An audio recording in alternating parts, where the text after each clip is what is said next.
Testing. There's a delay. Give it a minute. There's a long delay, so.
Is everyone ready?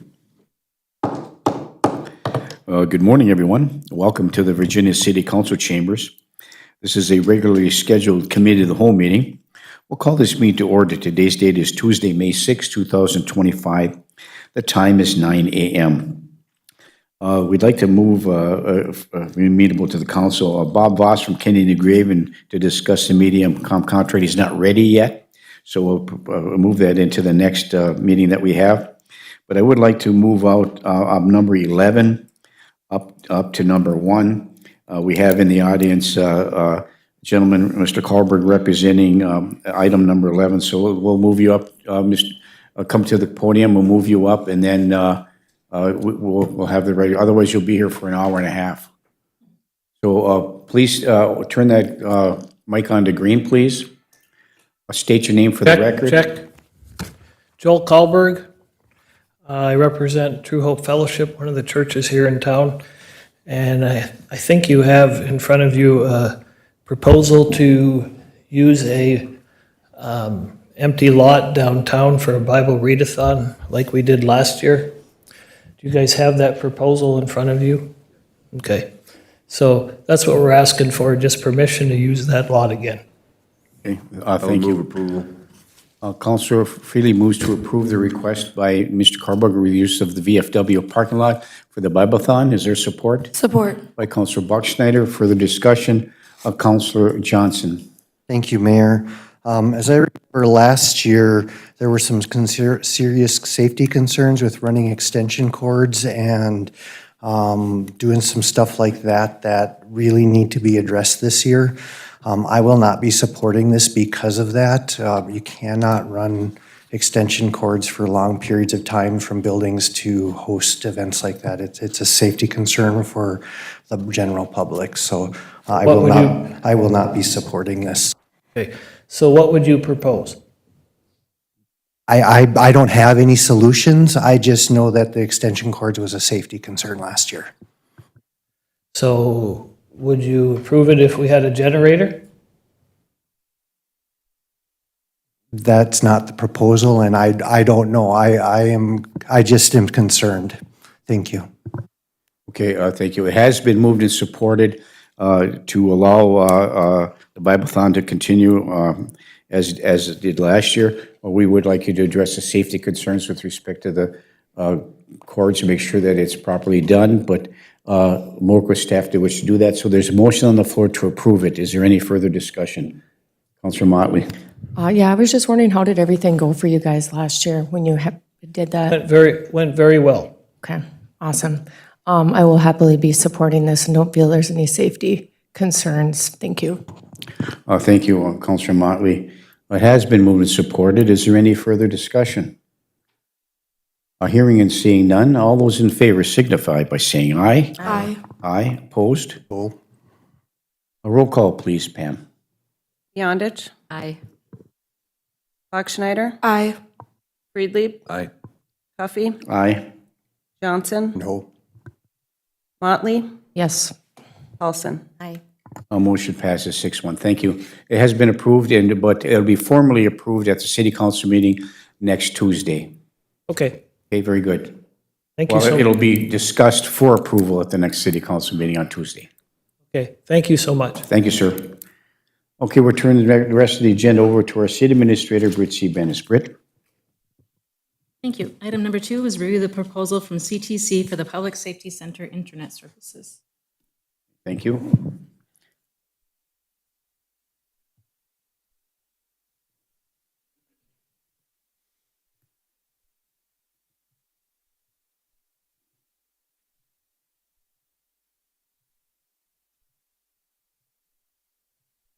Councilor Paulson? Thank you, Mayor. I think it's great news that CTC is coming in and that we have the opportunity to create an ordinance for another franchise agreement. The question I have is, does this mirror the agreement that we are currently working on with the current franchise holder, that ordinance? The MediaCom? I mean, that's cable and internet, but is there a specific portion, without having that contract right in front of me, that addresses that? Not address, we do not have a franchise fee for internet or Or MediaCom? have a franchise fee for that, or our franchise fee is only for cable services. cable. So I suspect that when and if CTC or Paul Bunyan decide they want to start doing cable services here, it would probably be exactly very, very similar to MediaCom's. So on the franchise fee, page 27 in our packet. That's the MediaCom one, I believe. Franchise packet, is that in? Oh, sorry. Thank you. What page? 50, okay. Okay, so then, and we cannot, can we, without actually flipping there, can we or can we not charge a franchise fee for internet service? We do not have the ability at this moment to do that. Okay, all right, that was all my question was then on This that. is part of the construction. This is the actual fiber line they're going to be running. That they're It gonna runs be down running. Second Avenue right now. We need it extended to our building. We could have went Frontier, we could have went MediaCom. We wanted to go CTC because that's what we have with the rest of the city. Okay, thank you so much. Thank you. We're currently reviewing this. You're looking for motion moving forward? Okay, thank you. Need to get going on that. Now that the ground's thawed, they need to get going on running that fiber line into the building. Before they can do the groundwork okay, thank you. Councilor Bachschnider. Thank you. So in the costs for this, there's one-time fees of a little bit over $8,000, and then it looks like going forward, our monthly cost will be a little bit over $2,000. Do we know what our monthly cost currently is at the fire hall that we'll be saving on internet services once we're moved into this building? We do. I can get that for you for the council meeting. We were working on our existing contract through the city with the rest of the buildings expires in October. So we've been working on the renewal of that also. So that's the next step after this. Once I get these ones off of here, they can give me the quote with all the phones off that are not going to be here anymore, that are going to be over there. And I'll get that to you. But I suspect it's going to be about $2,000 cheaper because that's what, we literally took all the phone lines we had in both places and now are relocating them over there. Perfect. Thank you so much. I appreciate it. Thank you. Councilor Johnson. Thank Thank you, Mayor. It says the service address is 1004 South Second Avenue. I thought our building's address was 911 We couldn't be 911 because that's the wrong side of the street. Okay. It had to be, so the staff chose 1004, which is 104. Okay. All right. I remember that Kind of conversation. a I pun just, on that, the 104 is the code for all clear. perfect. Thank you. Okay, thank you. Looking for council action to move this forward for the council meeting for further review and a vote. Councilor Beyondich? So moved. Councilor Beyondich moves this to the council meeting for final approval. Is there support? Support. Support by Councilor Motley. Is there any further discussion? Hearing and seeing none, all those in favor signify by saying aye. Aye. Aye, opposed? Motion carries. Thank you. Item number 3 is approve the defibrillator monitor 1-year service plan with Zoll.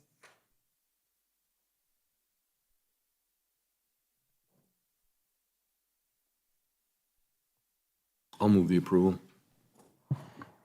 Councilor Freely moves to approve the defibrillator monitor 1-year service plan with Zoll. Is there support? Support for discussion. Support by Councilor Bachschnider for further discussion. Further discussion, Councilor Bachschnider. Thank you. Is this something that we do purchase annually? Assistant Chief Jonason, could you give us a little synopsis and answer Councilor Bachschnider's question? Yeah, good morning. Yeah, this is just a continuation of the service plan that we've had for approximately a decade now. It covers preventive maintenance. Anytime we have a monitor go down, they send us a loaner, we send it in. We don't have to pay for that. That's all. It's essentially a bumper to bumper. Thank you. I appreciate it. Okay, thank you. Yep, no problem. Moved and supported. Any further discussion?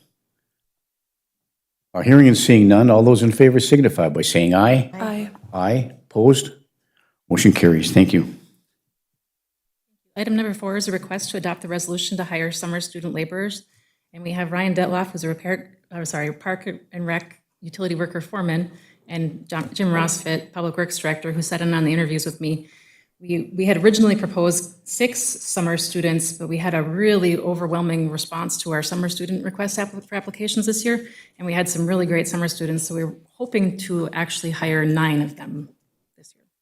And looking at the budget, it appears as though it'll accommodate. We're confident because the Public Works Department hasn't been fully staffed. They haven't had a repair crew foreman all year so far this year. We did budget $30,000 for the summer students themselves. We've never gone over any other year, and the staff knows we need to watch that. But we're really excited to hopefully get a lot done by having a lot of interest and a lot of good students to apply. A lot of work to be done this summer. Councilor Motley? That's cool that we had so many students apply. This is just a random thought because I used to be a summer student worker when I was in Evelyn. Are our students that apply, are they actually from the city of Virginia?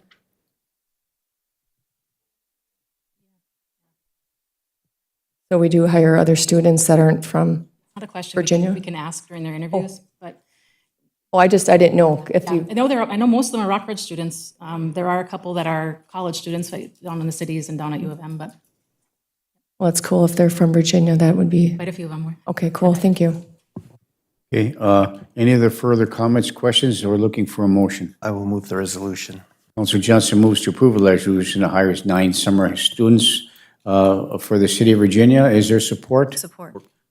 Support by Councilor Paulson. Is there any further discussion?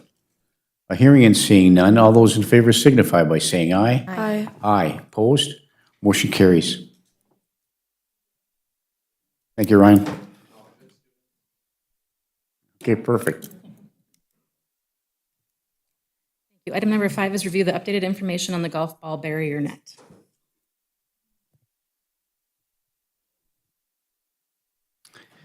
Matt Reed, our SAH engineer of record. Matt, good morning. Morning. Apologize right off the bat. My head is plugged up.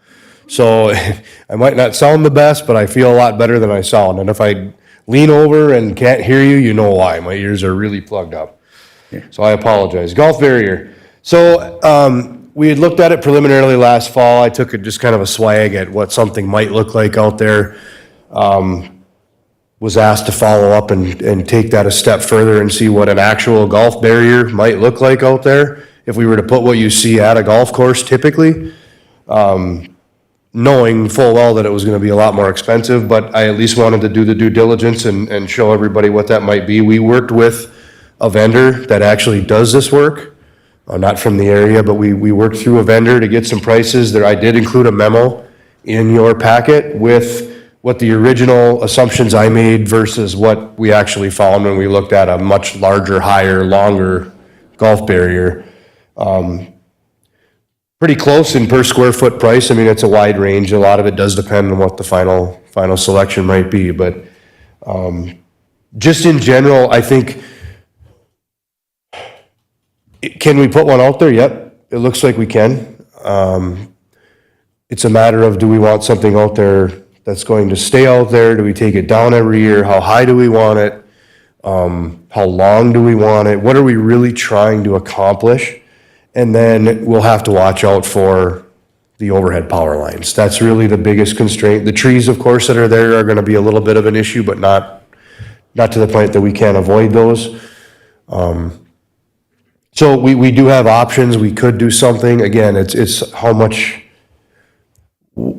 what percentage of reduction in balls flying through there do we want, and how much money does the council want to spend? That's really what it kind of boils down to. So I'll see if I can answer any questions if anybody has any, or if you have some other direction you'd like me to move forward with. Thank you, Matt. Councilor Paulson. Thank you, Mayor. Thank you, Matt, for doing all the work and the due diligence on this. As I was speaking to Britt right before the meeting, she has... That's what you committed me to. She has found something else that's interesting, and although reading the cost ranges from $380,000 to $410,000, we do not have that in our budget at all. But I have, again, spoken to several of the residents, and to be able to do something would be amazing.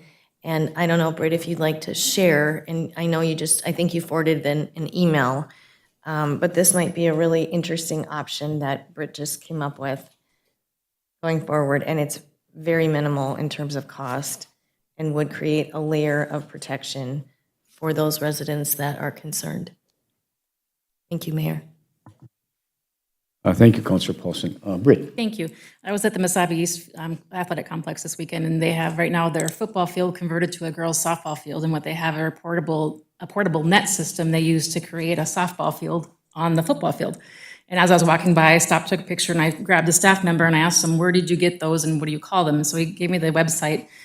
They do have golf, they do have different heights. I think it's, the lengths have to be 12 or 25 feet increments, and they do have different heights, and they do make specific golf nets, golf impact nets and golf nets, so depending on where you put it on the course. It's much cheaper. It would have to be taken down and put back up every year. So I can't imagine it's going to be a long-term solution, but it would be something at least to start. And then if we did it in sections like we talked about, we could try to pinpoint the drives of people coming down their fairway, where their ball is coming. It's not necessarily hitting those at the corner of 18th, but it is hitting up on the 14th and 13th, so if we strategically, so I think the staff could come back with a plan to strategically figure out where to place this and how much we would actually need. The lengths that you can get them in are as big as long as 125 feet. So it's quite long and quite tall. So I think we could work out something, at least in the temporary, until we can figure out a little better permanent solution. Thank you. And as we discuss this moving forward, just a note that this wouldn't just be, the domino effect should come into place with this as well, because not only on the number 2 tee box in the fairway, which we're talking about in net there's other residents that are along the rock wall on number 3, where the tee box is even worse than it is on the number 2 coming up. And so that's probably going to come to fruition too. So just stay tuned. We might be looking for something more with respect to that as well. So how far does this go, and what's the lifespan of this? How long does it take to move that forward? So just moving forward, looking in the future, what could be the domino effect coming up for us to consider. Thank you. Councilor Johnson. With this mobile option, have we considered placing it across 11th Avenue North on the edges of the yards in yard lengths? We haven't, but that's. I was just looking at, I pulled it up on my phone and being able to buy it.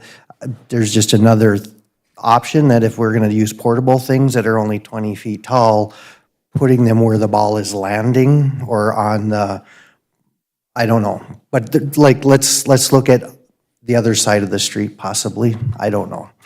Just a thought. Thank you. You know, and as we look forward, maybe Matt, you can answer this question for us as well. So with this net, say whatever height we decide, say it's 20 feet, say it's 50 feet, I don't know. But, you know, the consideration is based upon where we're going to put it, the apex of the ball would be a consideration. So if it's 20 feet high and they're hitting the ball off the number 2, off the fairway, and that ball isn't going to be a line drive, it's going to be a high ball and they'll hit it over, it'll be, the apex is higher than 20 feet. But it would likely, you know, maybe reduce some of the golf balls that are going in there. So the apex is a concern. So how high do you go with the apex based upon the power lines in that regard? So we have to make that decision as well. Councilor Paulson. Thank you, Mayor. And I guess I really appreciate you bringing that forward because it sounds like it's an interesting solution, although it might be temporary. But I know Jim Rossford had mentioned hybrid trees as a potential natural barrier. So maybe we could have staff work together to talk about, you know, to lay out a plan, and maybe this is just a temporary way until we can get some natural tree barriers in there to actually block larger than a 20-foot apex without blocking, obviously, the neighbor's view of the golf course or the resident's view. But I also think that that plan should probably include communication with the neighbors and to see how they feel about that and to let them look at the picture. So I don't know if that would be our city staff, but I feel like maybe coming up with a plan, because what I've heard from a lot of the residents is they would like a barrier. I feel that there are some that might not want that barrier. So I think communication is really important, but I also think from a public safety perspective, and it's a nominal amount, it's under $5,000. So that's a huge difference from $400,000. So maybe if we could at least start this process and come up with a long-term solution with maybe planting some hybrid trees for a natural barrier, but at least this would potentially protect the residents. And we did get an email from a specific resident who is concerned about taking their child down that road. So I think that this might be a good temporary solution. So thanks so much for bringing that forward. Thank you, Mayor. Thank you, Councilor Paulson. And other options to consider as well, and it's a cost associated with that as we move forward, something that needs to be done apparently. But the question is with the residents, do they want to continue to have a view of the golf course or not? Do they want both the fence to protect and to be able to see the golf course or not? So playing all over the United States, there's different barriers. Many of them are wooden barriers. They're high and they're wooden barriers. They're all along the roadway, so the ball, when it hits, it doesn't go through. It's a permanent structure. It's wood or made out of that composite stuff. What the cost is, I don't know, but I think we should look at all options moving forward. So just something to consider. Councilor Paulson. Just one last, Britt sent us an email with the photo, and you can see right through the netting. It doesn't even look like there's really anything there. So this might be a win-win in terms of visibility and protection. Thank you. Yeah, and remember, these are portable. They're not meant to stay up long for like even 6 months. They're just portable, you know, during certain events. So are they impervious to the weather conditions, or how does this work? So I think that looking at the condition and how it is with for the long-term setup there for the summer months, if that's amenable or not. So I think all that is what staff would be considering moving forward. So appreciate that very much. Okay, thank you. So we don't need a motion, do we? You just have staff continue to work on this, or do you need a motion, Britt? Hopefully get something together by next week. That'd be great if we could have some options available. Okay, thank you. Thank you, Matt. Okay. Format. The next item, item number 6, is review and approve review and approve the MPCA grant for the sewer rehabilitation Phase 2 project. Hey, Matt? I guess that's me again. We applied for a grant back last fall for, let me rewind just a little bit more. Last summer, we completed the first part of a two-phase project that we were working on. We did that storm sewer rehabilitation down on the south side of town, around by 10th Street. The other half of that was that we had applied for last year was to do some work in more alley sewer work. In these particular situations, we were going to use the cured-in-place pipelining mechanism to repair a couple of sewer lines that are in pretty tough shape. But we think that they're in good enough shape we can line them rather than have to dig up the whole alley. So we applied for a grant for that, and we got $500,000 awarded to us with a 10% match, I believe.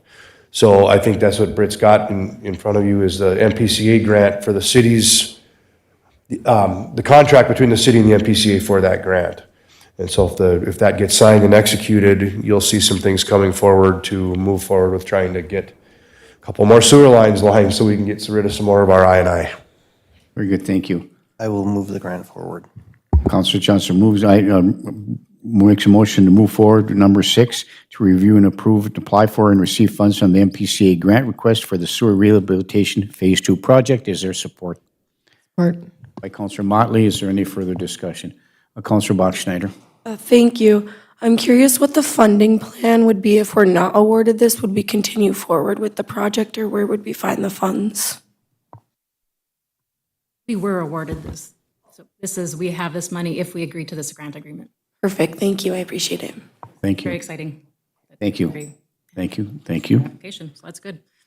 Been moved and supported. Is there any further discussion? Hearing and seeing none, all those in favor signify by saying aye. Aye. Aye. Opposed? Motion carries. Item 7, please. Number 7 is that we did receive an MPCA grant for the Community Splash Pad Improvement Project. So this would be the kickstart to our splash pad project that we want to work on Silver Lake. This grant agreement, I believe, and unfortunately Brian couldn't be here today, was to start the infrastructure in that area, because it's going to take quite a bit of infrastructure in that area to get the splash pad going there. I will move this grant forward. Counselor Johnson moves to approve the grant on item number 7 regarding the splash pad, and the grant received funds from the MPCA. Is there support? Support. By Counselor Freely. Is there any further discussion? I'm sorry, go ahead, Britt. Continue on. This grant doesn't expire until June 30th, 2027. So now the very large campaign of trying to gain support and other partners to help put the equipment in, now that we got the infrastructure going, is going to start. We'll start hitting foundations. We'll start hitting, including the mine foundations, Essentia Foundation, anybody we can to start helping us raise some money to get the amenities for the splash pad to be able to put in. Very good, thank you. Very exciting. Long time coming. Just a funny side note, I remember Councilor Paulson coming to the council meeting many, many years ago asking for a splash pad, a long time ago. So this is great to finally see something moving forward. Thank you. Moved and supported. Is there any further discussion? Hearing and seeing none, all those in favor signify by saying aye. Aye. Aye. Opposed? Motion carries. Item 8, please. And item number 8 is an update on the Eastern Recreation Area. In your packet, you'll see the designs. Thank you, Matt. The recap from the meetings we had regarding the Eastern Recreation Area, along with some strengths, weaknesses, opportunities, and threats of the information of the area, and then also some schematic designs of what it could look like. They're asking us what we think of the designs, if there's anything we like, one do we like better than the other? Is there one we want to choose, move towards? Councilor Motley. Yeah, so I sat in on one of these meetings and was able to see the 3 different concept designs that BAR is currently working on, which is starting on page 107. All 3, A, B, and C concepts are all, in my opinion, just pretty cool, awesome, lots of possibilities, opportunities. If any of these 3 were to take off, I think it's a positive for the city of Virginia. Brian Silber was also at, I guess, probably the last meeting that I know of anyway with Bar. And I was there and I kind of asked, I know he had no opinion as he's, if this were to take off, I would imagine his department's going to be directly related with a lot of what's happening over here and maintaining it. And I asked his opinion last night and he was green-lighted me to just, give the opinion on what he would recommend. And I know this is like just conceptual design and long ways from anything ever taking off, but his recommendation was to go with concept A for great recreational opportunities. So for me, moving forward, I guess I would put forth a recommendation on his behalf on concept letter A. Thank you. Thank you. Thank you, Councilor Motley. So for me, it's an opportunity for the long term for doing the connecting, the interconnect for bicycle trails or whatever we're going to put up there based on the concepts that are proposed today. It's not really concern. It's we need to budget for the long term. We need to start budgeting for it, not to 5 years from now. We need to know with concept A if that's what we're going to go with. We'll have to do our due diligence and find out what the costs associated with what's the city's output to this as far as cash, what the in-kind services are going to be, how much is anticipated cost to maintain it, where are funding partners coming from, all those kind of things come in the near future. But here today, we're discussing what the concepts are. And so whatever concept we're taking a look at, I looked at all three of them. I guess I don't have a preference one way or the other. It's just that how it's going to benefit the city of Virginia moving forward for the long term. But as we propose for the long term, we have to know what our potential outlay is. We might have to try to set some money aside moving forward on an annual basis in order to accomplish this goal and objective. So just thoughts when our next budget process begins relatively soon. So thank you. Anybody else have any questions, comments, concerns with respect to Eastern Recreation Area updates for the concepts? Councilor Motley. Britt, would we need to make any type of motion? I know Bar was the reason we put this on the committee of the whole. Are we having to make a motion to choose one today on their behalf? That's what they're asking, because their contract they have right now is to get us to a 30% point in the plans. So then we can start seeking the funding sources, because I'd have some kind of something that I can show LCCMR or any of these funding sources what we're trying to do. Okay. So they're asking us if we have a concept, or we want them to send them back to the drawing board, or whatever we want to do, how do we want to proceed? Okay. I will make the motion to move the selection of concept A. Thank you. Councilor Motley makes a motion to, after reviewing the three concepts, makes a motion to move concept A forward for continuing review and moving forward with this long-term project. Is there support? Is there support? Support. Support by Councilor Bachschneider.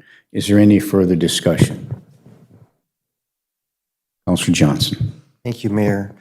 As I'm just kind of skimming this again, is there an estimate yet? I know part of the idea was to get idea of costs moving forward. Do we have estimates about upkeep and all of that yet? Not until we pick a concept. We can't, we're kind of stuck at this step until we pick what we want, and then we can start proceeding with the cost estimates and the plan to repair and keep up.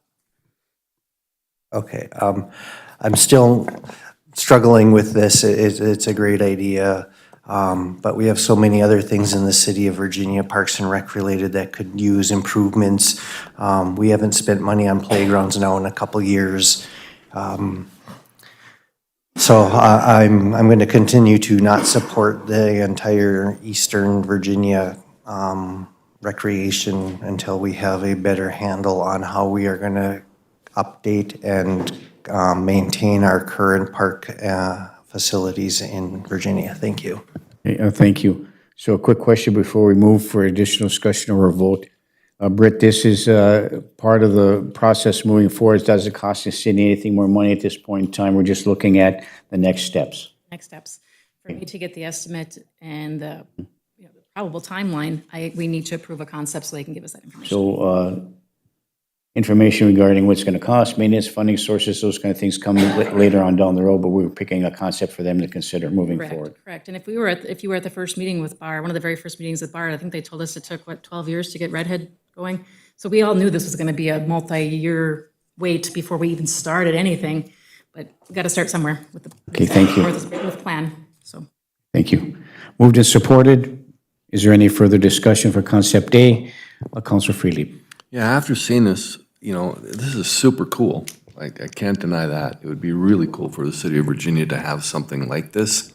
My concern is that there's not dissimilar things not like, 15 minutes away you have Redhead, so there's lots of opportunities in and around the city of Virginia off of the Mesabi Trail and even in and around the neighborhoods where you can do biking and whatnot. I agree with Councilor Johnson that there's a lot of improvements that could be made to existing park areas that we have, upgrading playground type things so that people could be doing more contemporary activities, for example. And I'm really super sensitive to where we're looking at locating that in the Franklin Township area, where we've already heard from people there that that would really be intrusive to the peace and quiet of their neighborhood.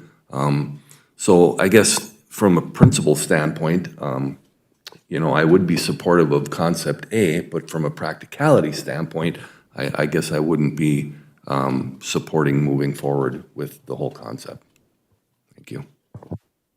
Thank you, Councilor Freely. For me, no cost to the city at this time. It's part of that issue grants we had before. It's the next step moving forward. And when it comes to spending money or fine-tuning the concept, that's where it comes down to the brass tacks about how we move forward. So I don't have a problem moving forward with the concept A, if that's what the council is amenable to, just to take a look at what that's going to look like. And then all the other ancillary decisions that we have to make moving forward will come then. Councilor Motley. I just want to reiterate that this is not costing the taxpayers any money to move this forward on a selection. This is just what BAR is asking, to try to move the project in a way to see what it might look like for costs going forward. The opportunities for this area are endless. It's a way to revitalize the downtown. If somebody has a better idea, feel free to present it, anybody. And this isn't a bike park. It was originally, as you go along and you realize the possibilities of what you can and cannot do. I originally presented this as a bike park. That is not possible in its current state with an active mine.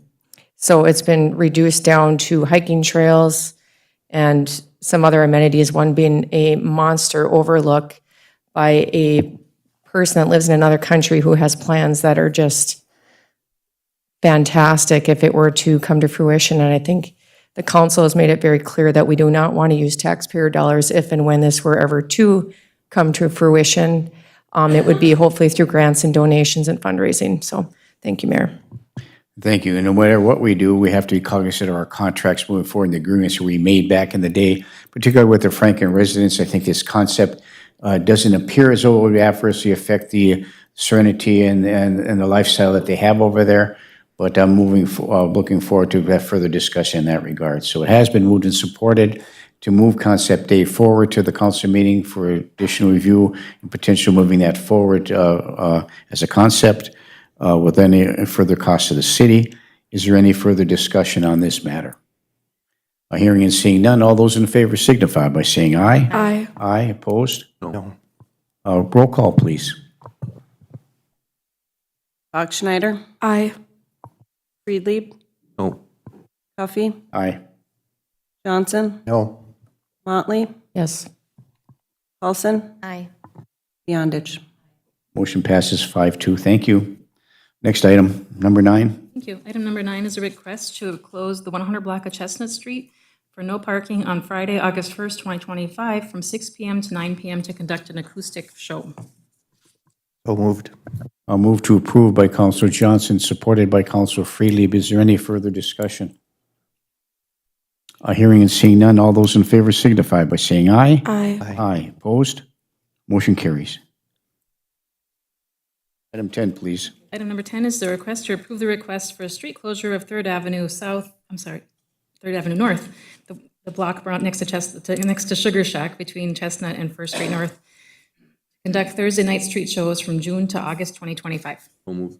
Support. Move to approve by Counselor Freely and supported by Counselor Johnson. Is there any further discussion?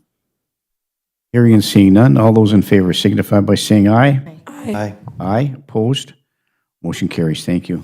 Item 12, please. Thank you. Item 12 comes from the Street and Alley Committee meeting that was held on Tuesday, April 29th, 2025. Does the chairperson want to discuss, or do you want me to keep going?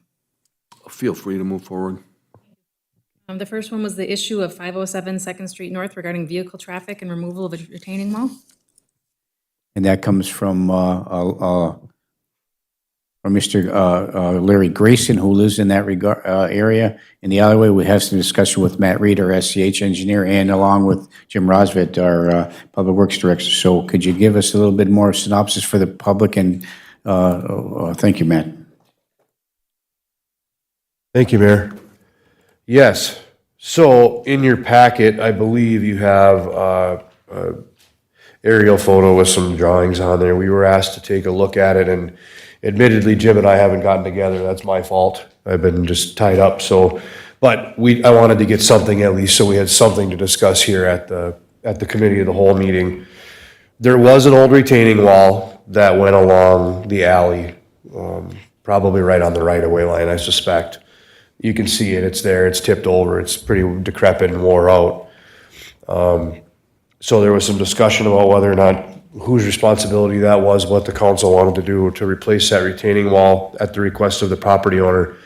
And then while we're in there, he had talked about them cutting, when there was trucks that pull in there, cutting across the boulevard and making a mess. And it's a small entrance, there's no doubt if there's trucks pulling in there, that would be a problem. I go in there quite frequently. I was in there this morning, and there's no way a bigger truck could be able to get through there without going off of there. So what we had proposed is just if we want to fix the retaining wall, we can put a modular block retaining wall in there, similar to what we just did up on 6th Avenue. They're reasonably inexpensive, but they work and they look nice. And we could redo that apron a little bit, get it cleaned up, get it a little more dimension to what a standard alley apron would be, and then put a couple of delineator signs there along the edge of the apron so that trucks couldn't cut in there. So if they do go in there, they have to make sure they can fit into the entrance rather than come across the boulevard. So that's, in general, Jim, I don't know if you had any other, okay. So that seems to be the most practical way to go about it. It's just a matter of what the council would like us to do. And we can do that in the constraints of the budget? Public Works budget, would we have enough, Jim, in there to move some of your street repairs to put this relatively inexpensive barrier there? Look at us doing it, or are we looking at a contractor doing it? Well, I just wonder where it would come from, you or the contractor, whichever amenable. I think you recommended that a contractor do it, is that correct? That's what I would Yes. suggest. Yeah, okay, thank you. Thank you, Jim. Council Johnson? Have we reached out to the business owner next door to ask, since this will benefit them also, what they're willing to contribute? I think some contact has been made with the Circle K, owner of the old Holiday gas station. Jim has reached out to them. They have not responded in any way, shape, or form. With respect to that, I've talked to the manager about that moving forward, and did talk to a couple of the big drivers that were there, and they said, well, they've just been doing this for a long time. He says, I'll talk to my manager about it, but other than that, nothing formal, Councilor Johnson. So I would say that we need to reach out to them because this is part of their business, and their business is creating the challenge, because the other solution for driving over boulevards may be some signage that requires their delivery trucks to utilize the south and the west side entrances and exits, as that is probably as well safer. So I would like to see us get some communication, contact corporate Holiday, corporate Circle K, and see if there's some solutions there. Why has the barrier wall become compromised? I think it's just old. It's been there a long, long time and it's just tipped over. So again, I know you said we're questioning whose responsibility is, who actually owns it. I think that would be important to find out too, because, and I'm guessing it wasn't permitted at some point, but, you know, I would hope there'd be, if it was ours, I would think there'd be some record of us purchasing concrete and doing that stuff too. So, I don't know, I'll stop there. Thank you. Thank you. Well, for me, I think we need to move forward with the project, figure out how it's going to do it, get a cost estimate, bring it back to the council moving forward to see what we can do. Mr. Grayson and the other people that live in that house next door have been waiting a long time for this. I think this is it's an improvement of the alleyway. It's restricting access for alleyway. It gives us the opportunity to continue to plow and maintain that alleyway in integrity. I think it's our responsibility to do that. And the next item on the agenda is the signage to try to limit what kind of trucks there. I agree with Councilor Johnson that every conceivable communication has to be made with Circle K to determine what's going on. It's going to be their responsibility, I think, to help with this process, notifying their delivery trucks not to be going in and out of there. And if they do, and we make these improvements and they compromise this, they could be held civilly responsible for it. So I think we need to move forward with figuring out what we're going to do in that regard. But Councilor Johnson makes some really good points. Councilor Freely. I don't know why we couldn't just put up traffic control signage that limits truck over a certain gross weight from even using that alley. I don't know why they use it anyhow, because there's no really delivery access on that east or that north side that I see. Do our refuge trucks use that alley as well? Garbage trucks? Okay, thank you. Oh, well, okay. Empty garbage, yeah, come around. Matt? No, that's what I was just gonna say. I was gonna mention that, but I was also just gonna mention that part of what we were proposing here is putting some sort of a physical barrier there so they cannot. Well, they could, but they'd hit the sign. If we put signs that say no trucks, that may or may not fix the problem because they might just go in there anyway. But part of the point here was whether it's a truck sign or some sort of a physical barrier there so they can't go in there. We could certainly put a no truck sign instead of a little rectangular reflector barrier, but something like that. Didn't a truck take down the pole recently? Something did, but the pole's back up. Yeah. The light pole's back up now. I was there when the truck hit it. I saw the truck hit it, boom, down it goes. All the utilities right away, right from there, and they came in within hours to replace that pole. So is the gross weight of a garbage truck from the city similar to that of a semi that's delivering to Circle K? I don't know. I guess I'm looking at what kind of restrictions you can put on that alleyway that would deter them using that for delivery at Circle K. Well, it's the length and size of the vehicle that they can't make the turn to get in there, so they cut across the boulevard in order to get into the delivery mode. Now they've been delivering right on the boulevard at 6th Avenue, or backing in from 6th Avenue now, many of those trucks. But it's the length, it's the 40-foot tractor trailers that are creating a problem. Does everything that's delivered there go through that west entrance, like the main entrance? I don't see any other delivery access point. I see a lot of deliveries coming in right there on 6th Avenue, and then, because I'm there every morning, grab a cup of coffee. I mean, the only way they get into the building is through the front door. I don't see any other, like, delivery entryways. Where they come around, come down the alleyway, and cut into the side parking lot and park along the side to make deliveries from the side instead of backing in. And that's how they're using that back area of the Circle K. And that's what happened when the guy came around, he hit that pole. It's on the corner of, was it 2nd Street South? 2nd Street North, excuse me, and then bang, hit it right there. Didn't even know he hit it. So, anyway. Okay, Councilor Bachschneider? What if we explored making it a one-way, so then people aren't entering through the wrong way and the easier way is the way to go in?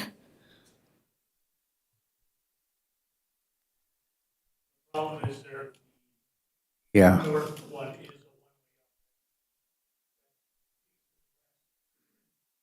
It goes in front of the Stifle Nichols. That's a one-way street coming from there.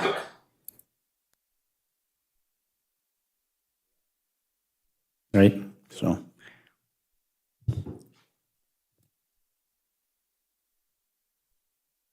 I mean,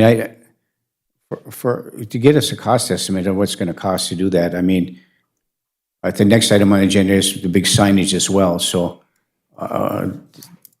we have to do something there to prohibit and deter those big semi trucks from coming through there, but still allow our refuge vehicles to get through there as well. So, Council?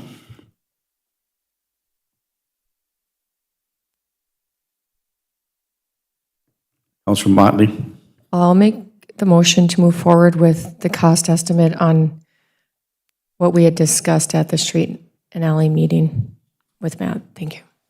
What's that? Oh, I'm sorry, that concept that she's referring to, that is what is, so to help support her motion, that's what's on this exhibit that she is referring to. Thank you. Motion by Councilor Motley. Is there support? Support by Councilor Johnson. Is there any further discussion in this matter? Hearing and seeing none, all those in favor signify by saying aye. Aye. Aye. Opposed? Motion carries. 12B, please.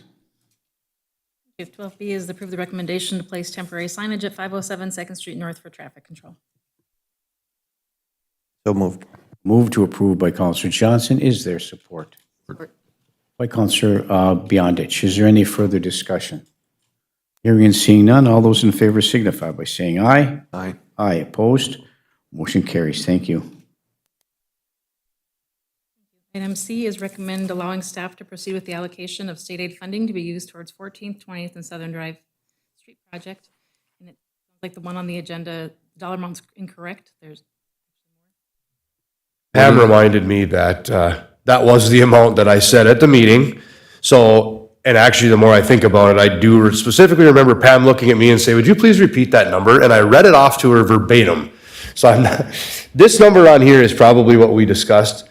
We could use up to 1.2 million or a little over 1.2 million if we want to. We have that available in our state aid account. So the number that I had in my head, and I don't remember where this other one on here came from, but Pam, I do remember specifically reading that number to you. So I had 1,209,430.75 in my email that I had sent to Britt originally. Sorry, 1,273. Oh, wait a minute. 273, not 173. There we go. Okay, so I'm sorry. Let me back up. Let's assume $1,273,085. So change that 1 to a 2 in the there I caught it. I just must have read it to you wrong. I will move the new amount as presented. So the recommendation is, we're asking for today on item 12C, is to allow staff to proceed with the allocation of $1,273,085 of state aid funding to be used towards 14th, 20th, and Southern Drive Street project. Yes. Thank you. Move to approve by Councilor. Were you moving? Well, we both, Councilor, moved by Councilor Freely, supported by? Support, but I believe Steve, nope, okay. Support? We'll leave it. Support by Councilor Beyondich. Further discussion? Hearing and seeing none. All those in favor signify by saying aye. Aye. Aye. Opposed? Motion carries. Thank you. Item D is review and approve the 6th Avenue West project construction timeline. Okay. Britt, Matt? All right, so this is a doozy here. So we have 6th Avenue coming up. We've talked about it before in a little bit of detail. We talked about it in a lot more detail at Street and Alley last week. And I tried to summarize it as well as I could in a memo for you guys as an entire council. We've got with the steam line shutting down again, we've got to relocate some utilities that are currently located beneath the public utilities building. There's a big storm sewer line there. There's a big sanitary sewer line there. There's some water mains, all kinds of stuff. So those are in tough shape regardless. You know, they were built over the top of a long time ago. Jim's having a hard time even getting them clean. So long and the short of it, we've got coming up here in the next couple of years, starting probably next summer, we've got a fairly sizable reconstruction project that we need to do along 6th Avenue, running from the bridge south to about 3rd Street. 3rd Street South. And that'll entail the utilities, the road, the sidewalks, removing the old steam line, all of that stuff that we're doing on all the other projects. Just so happens that that is one of the major trunk storm sewer lines through the city that goes through there. And it's actually one of the main sanitary sewer lines too. So it's going to be a challenging project to say the least, but we'll get her. Schedule-wise, just so everybody can kind of see this is what we're proposing at the time, looking at trying to get it all designed and ready to go for next year's construction, so we try to bid it right after the first of the year in 2026. It's gonna have to get done in 2 separate phases, just due to the timing of the steam line turning off and the ability to get all the new utilities in the ground with that other steam line still live. So we'd probably do half of it, roughly 2/3 of it in 2026, and then we'd have to finish it in 2027. And then ultimately, that final lift of blacktop would go down in 2028. So it's actually gonna span a 3-year construction period. And right now, we've got it estimated at about 10.3 million. We're hoping that's high, obviously. But we've applied for some grant money. Britt's applied for some direct appropriations. We're trying to chisel off some of it as we can. Unfortunately, I'll be the bearer of bad news. We did just find out yesterday, one of the big grants we applied for, we didn't get. So we'll try for it again. Hopefully it'll come around and we'll try for it again. But that's kind of where it's at right now. That's that 5 million grant that I mentioned in here. We did not end up getting that one. I really thought we'd have a good shot at that one. I was kind of disappointed that we didn't get it, but whatever. It was competitive. So that's what we're looking at for that project. We want to just make sure the council is aware of it. We can ask answer some questions. There'll be some things forthcoming here. We do have to start in the next month or so. We have to start doing some of the preliminary exploration to try to get on top of this and see what we got to do. So I'll stop there. There's a lot of microphones flying, so I'll answer questions. Okay, Councilor Freely, and then over to Councilor Johnson. Councilor Freely. So the split between public utilities and the city of Virginia, is that like 50-50, 60-40, 70-30? What are we looking at? Do we know that? I don't know that off the top of my head, but there will be a contribution definitely from public utilities. They'll be responsible for the water lines and the steam part of it. So if I had to guess off the top of my head, I'd probably say 70-30, but that would be a total guess right now. Plus 70. Yeah. Okay, thank you. Councilor Johnson. That's exactly what my question was, knowing that the utilities does have additional funding from buyouts that they've been utilizing, and because this is direct result of the steam system changing, I would think their contribution could be a little bit more, especially since there's a bunch of us paying back monthly steam conversion low loans, that money should be going towards stuff. So I would like to encourage us to ask them for more than just the costs and just their portion. I believe they should be covering a little bit more based on the buyout and the funding they got when they left, when they've been getting rid of the steam in general. Thank you. Thank you, Councilor Johnson. Okay, looking for council action here. Councilor Motley. Just a question, Matt. When can you reapply to try to get that $5 million grant? Let's see. When did we apply for that? It was right around the end of the year, calendar year, first part of the calendar year, I think. Might have been January timeframe. So we'll have to, if that money comes available again, and in the meantime, we're gonna keep looking for we're not gonna wait. You know, we'll try to find some other sources, and like I said, there's already some that have been submitted. Hopefully we can make it happen, so. Thank you, Mayor. Thank you. The motion is, or the question on the agenda is to approve the project timeline. Correct? Thank you, We'll Councilor move the Johnson. project timeline.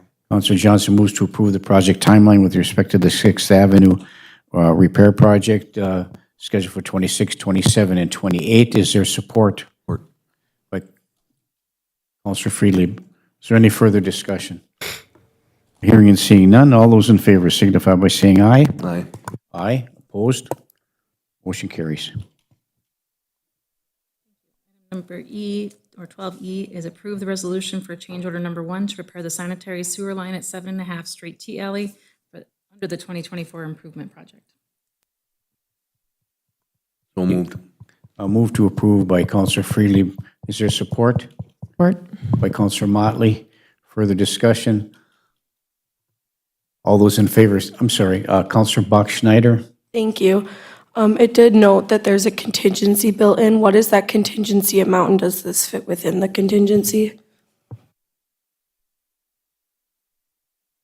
Matt, excuse me. We had about a little over $400,000 that we're carrying currently as it actually was higher before. We dropped it a little bit when the bids came in a little better. We are currently carrying about a $400,000 contingency.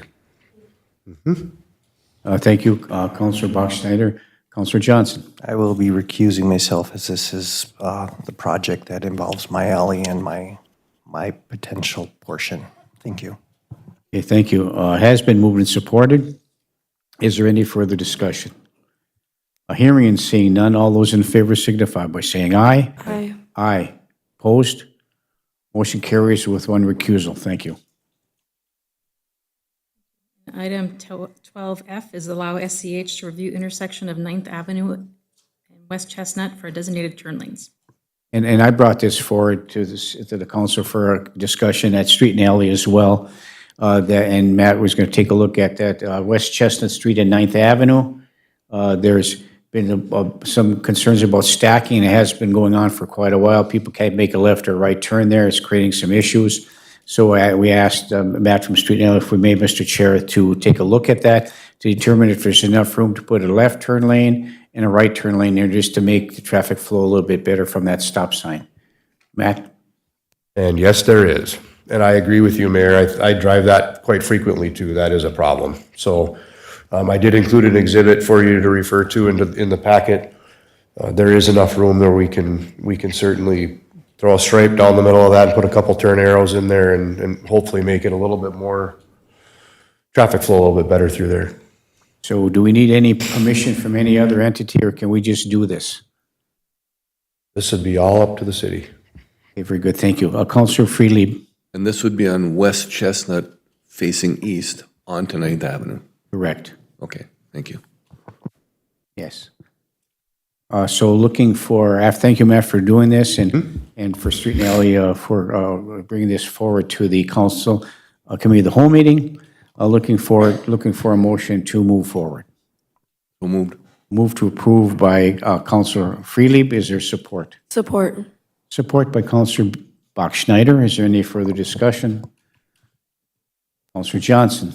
I appreciate this, Matt, and I was just looking at the aerial before I looked. I was going to ask you about getting into the farmer's market, but that's far enough up where it feels like it's straight across, but it truly is a left and then a right. Thank you.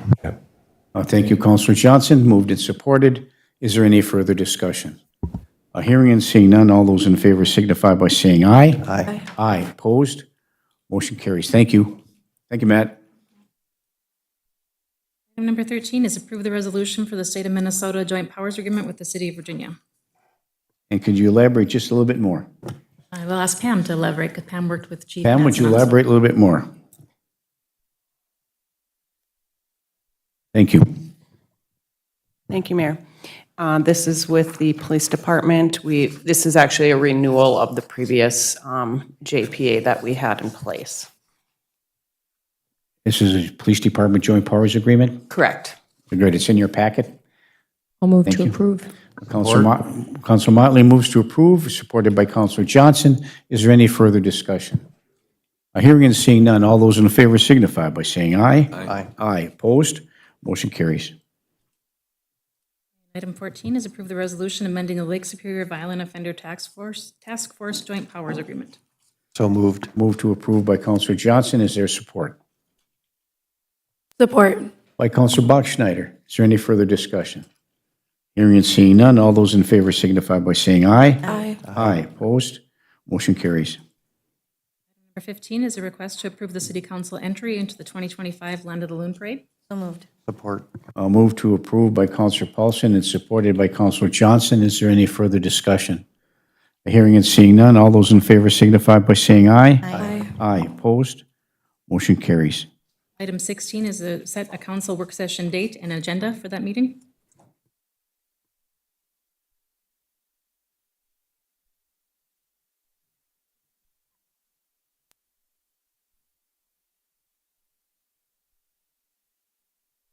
Mayor. Pam? Thank you.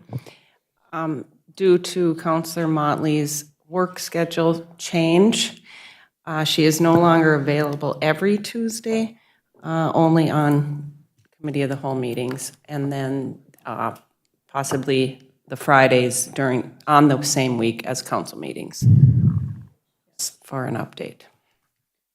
So basically, our next available date to have the work session would be the 20th, if we were going to have it on the same day as Committee of the Whole. Otherwise, the 16th, I believe, is a Friday, or the 30th. Okay, thank you. Counselor Johnson? What is this work session for?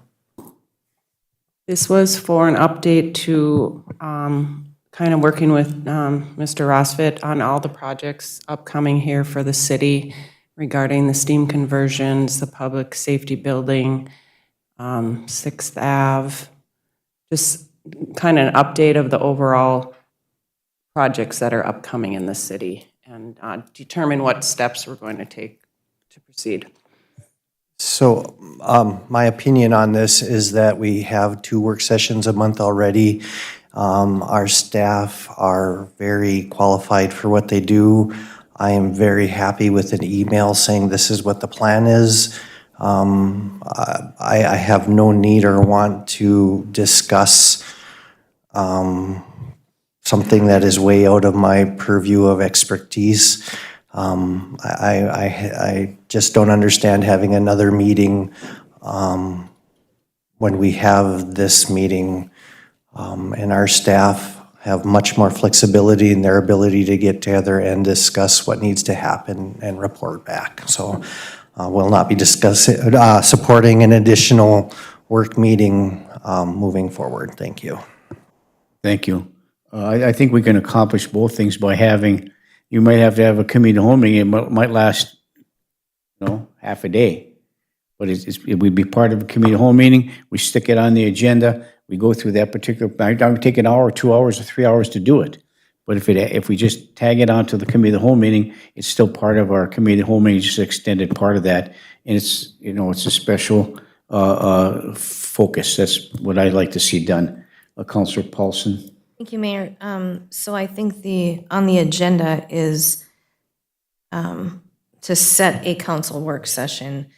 And I would be available on, so Pam, you're saying the 20th would be the first committee of the whole, so I would be available then, or I would also be available on the 16th, which is a Friday prior to that.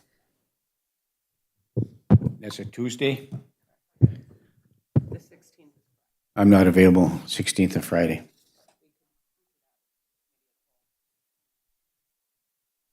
Was that amenable to everybody? Just add it on the committee of the whole? On, what is the 16th? On the 20th? On the 20th. Okay, let's talk about that one. Councilor Bachschneider. Thank you. I'm amenable to that as long as it's known that the purpose of the work session agenda item on the committee of the whole is that there's no formal decisions being made. We're asking staff to present to us a long-term plan of how we're going to fund a lot of these different projects. So then when we are building our budget out later this year and for the next few years, that we have the information we need. And that includes opening our public safety center, converting our buildings off of steam, that sort of information.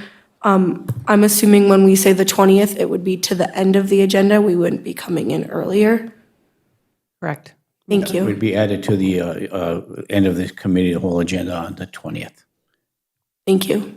Thank you. Pam? Thank you, Mayor. Otherwise, the other option is we can just set it as a separate meeting that day and call it a work session, and that would fall after the committee of the whole. So it wouldn't be on the agenda, so then the work session obviously would not have any decisions, would not be made then.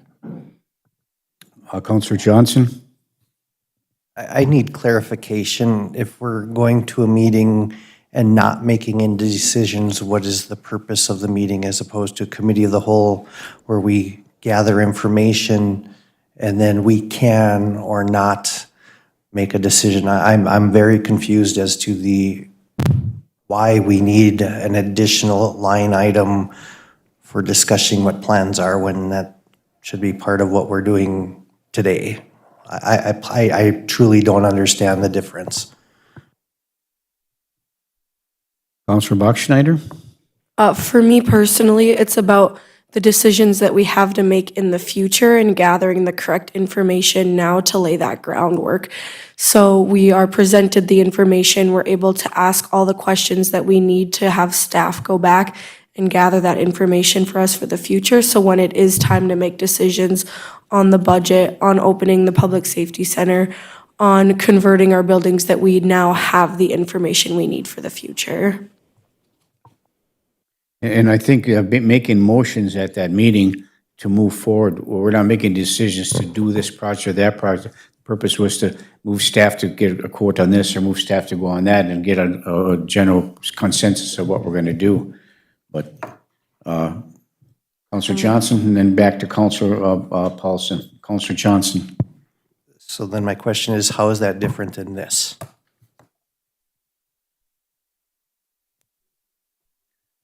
Well, I don't know, Counselor Johnson. I guess calling it a working session, I mean, I just think it's part of our committee meeting. It's just an extension of the committee of the whole meeting moving forward and discussing all these other things that we do here, directing staff to do this, asking for additional information in that regard. I just see it as an extension of the committee of the whole meeting. I don't necessarily look at it as a working session, but that's kind of the way I look at it. Well, but and that's what I'm trying to get at, is I'm trying to understand how that is different than what we do every other week. Every other week, something's presented to us. We read it, we pre-read it, we ask questions. Sometimes it's informational, we take no action. Sometimes we have to take action.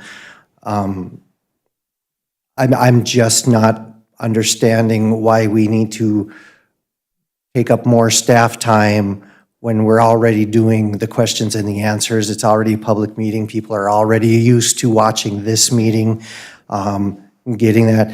I'd be fine with if we need another agenda item that says information only, and that happens. But to schedule an additional working session seems contrary to what we're all, and redundant at the same time, actually, to what we're already doing. So I will not be supporting it. Additions, they can go on this agenda. We can take the time to have the discussions and ask the questions here. They get brought back at the next committee of the whole meeting. It seems like we're already doing everything we need to do to get the information we need. Thank you. Thank you. Pam, and then over to Counselor Paulson. Pam, did you have something? Thank you. I guess if Mr. Rossovit would like to come up and explain, I think between himself, Britt, and I, we had kind of talked about doing this because there are a lot of things that are going on, and it was just an update to make the council aware of everything that's upcoming, and it was discussed at one of our previous meetings as well, and how to move forward with that. Okay, before we do that, if you just hang on one moment, Jim. Counselor Paulson. Thank you, Mayor. I would like to move to schedule the working session meeting on May the 20th, following the committee of the whole meeting. Support. Okay, moved by Counselor Paulson, supported by Counselor Bachschnider to add this working session at the end of the committee whole meeting on Tuesday, May the 20th. Is there any further discussion? Jim. I guess I just wanted to see, we've done some cost estimates, some budget numbers on these items. They are something we can hold back. I've got to have numbers. I've got to have contractors lined up and out for bids by the first of the year, or it will not get done next year. I'd like to have seen some of it done this year, I don't see that happening, but we're going to have an extremely large project on our hands next year and a lot of unknowns. We do not know how our steam systems are going to, how our plumbing systems are going to react to new boilers. If they are going to react, if we're going to have, the boilers are going to fail, if the plumbing systems that are in the interior walls are going to fail.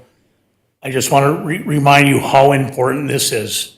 It's something we're looking at 14, 15 months, and we have no steam in any of our, no heat in any of our buildings.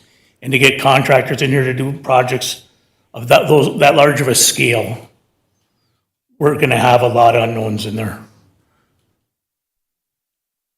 Great points, Jim. Thank you. So there you have it. Has been moved and supported to have an extended meeting after the committee of the whole meeting on May the 20th to discuss these matters that Jim just alluded to and maybe some other things. So it has been moved and supported. Is there any further discussion? Councilor Johnson. Pam, will you read back the exact motion, please? I was just going to ask for clarification on that. Is it I during just- the committee of the whole, or are we After. after? Immediately Set a following, the separate motion is to meeting. immediately following the committee of the whole meeting. Immediately following the committee of the whole is a working session That was your on the motion. 20th of May. And that was your support. Thank you. That's the clarification, Councilor Johnson. Okay, thank you. It has been moved and supported to set the working session immediately following the committee of the whole meeting on Tuesday, May the 20th. Is there any further discussion? Hearing and seeing none, all those in favor signify by saying aye. Aye. Opposed? No. Roll call, please, Pam. Friedlieb, Aye. Huffy, Aye. Johnson, No. Motley, Yes. Paulson, Aye. Beyondich, Aye. Bachschnider, Aye. Motion passes 6-1. Thank you. Okay, Thank you. Item number 17 is review the Planning and Zoning Commission recommendations, and the first one is zoning ordinance amendments.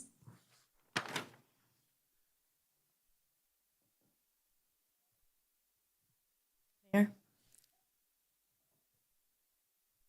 Councilor Paulson. Thank you. I was making notes here. Okay, so I think we forwarded this from the council meeting because there was, we were just trying to get through that meeting without a lot of discussion, I think. But, so I just, first of all, on page 170, second paragraph from our Community Development Coordinator, Jenny, it says additionally, a zoning audit was conducted to help determine if there are items in the ordinance that can be amended with a focus on housing. The audit was presented to council on December 17, 2024. Subsequently, the Planning and Zoning Commission reviewed and updated Chapter 11, Section 11.13, District Regulations, Table A and B. And I just want to know, Jenny, is that the table, the updated table, that's what's within our packet right now, today, for consideration to move forward? Correct. Okay, so if I could go to page, first page would be 173, under the daycare provision, it was redlined and then the new definition was changed. And some of the other items refer to a specific Minnesota state statute. This just says Minnesota legislation. Could you help me understand what that difference might be? And do we need to put a statutory reference in that point? Jenny? Thank you. I didn't realize the mayor stepped out. So there should have been a link to that Minnesota legislation that would be, similar to the statute.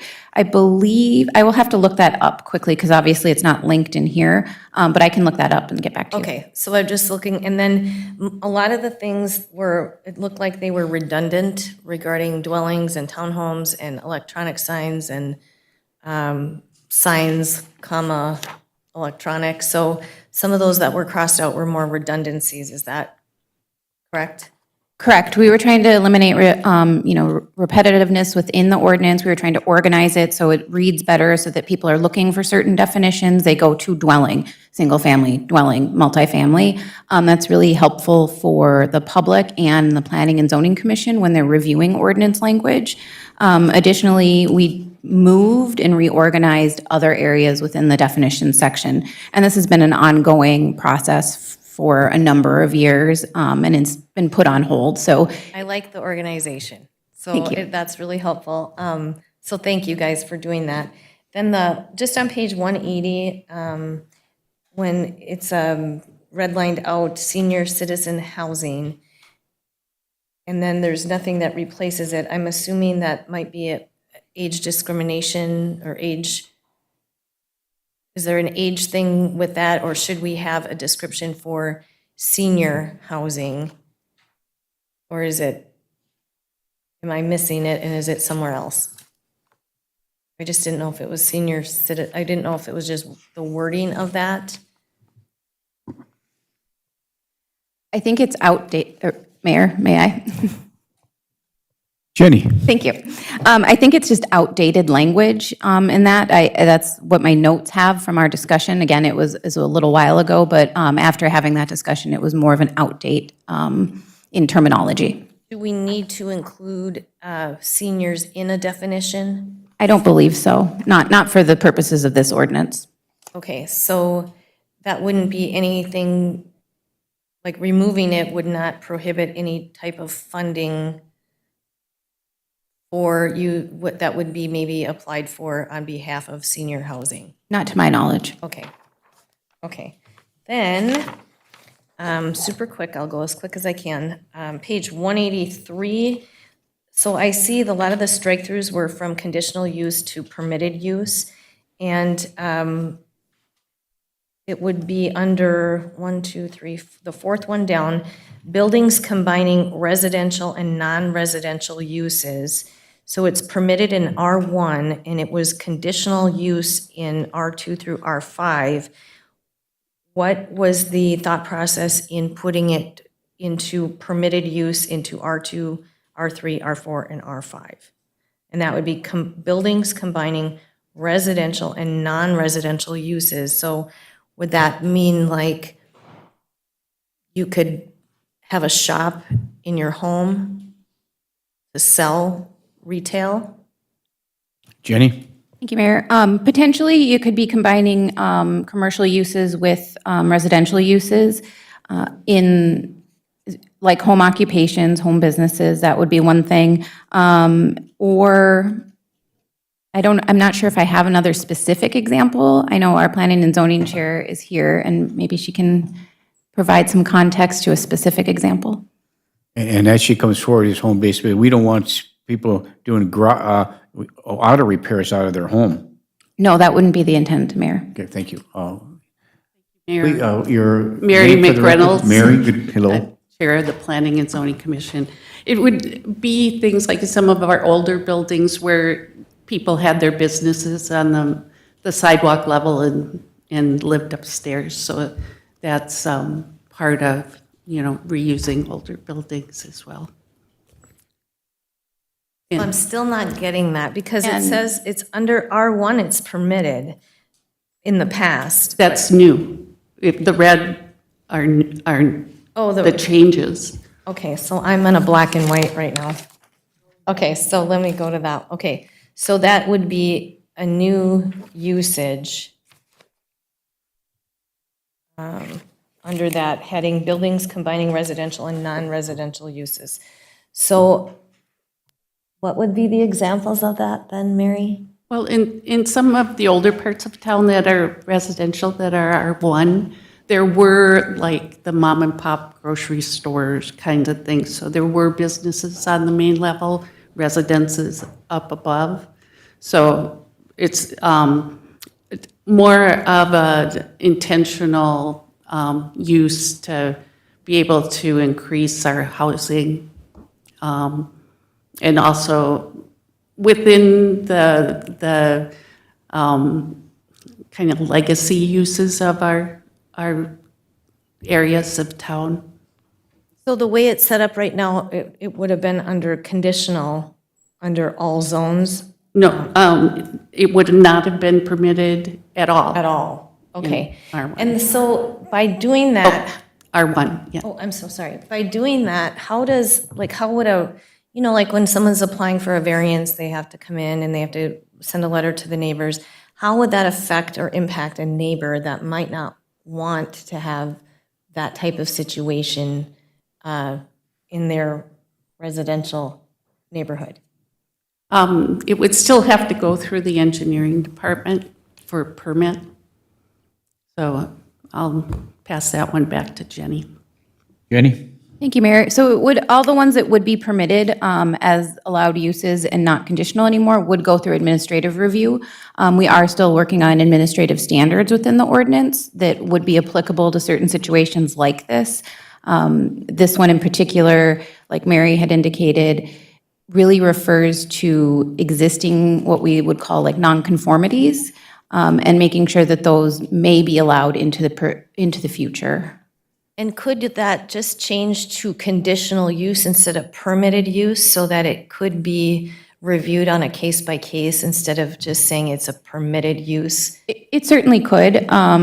These were recommendations by planning and zoning to open it up for, I think, the most amount of variety of uses related to housing. So if that would be the council's purview, then yeah, we certainly could keep those as conditional, as it was. Change it to conditional, because it was not permitted. Change to the R1 would be conditional, and then all the others were conditional, so those could revert back to conditional use. You're just speaking of R1, right, Julianne? Well, now that I have the red actually in the online, now I'm seeing, I would just do everything conditional. I mean, that's just, are we here today to talk about this before moving it forward so we can give input on this too? Well, these were our recommendations for change, so that the council will approve. Okay. We've been actually working on this stuff since John Sullivan was here, so it's been a long process. And if there's some sort of like, maybe something that maybe is not agreed upon, does it need to be passed right away? Or can we keep working on this? There are a few other things like conversion of single-family dwelling to no more than 4 units. Now it's permitted use in R1 and R2. And I'm just not sure where the focus is on that. And then again, over 12 units, there's just some things in here. Multifamily housing on page 185. So let me go to that. And it looks like it's a strike through, but there's nothing in red. So it's under multifamily housing. It looks like it was struck through under conditional use B1 and B2, and now going to a permitted use under multifamily housing, which would mean that like say on Chestnut Street is B1, that multifamily housing would be allowed. And would that be allowed on street level as well? Like where the Royal Cafe is? Here. Jenny? Thank you. Yes, that would open up additional housing opportunities in the business districts. Okay, and I'm not, and then on B2. So I'm not necessarily comfortable with these specific changes. I would like to maybe see them still stay under conditional use. That's just my opinion, and I understand that these are recommendations. But I don't recall from the actual letter, I don't recall that the council specified changing these things to allow for more housing. I don't ever recall the council passing that. Mayor? Yeah, Mary?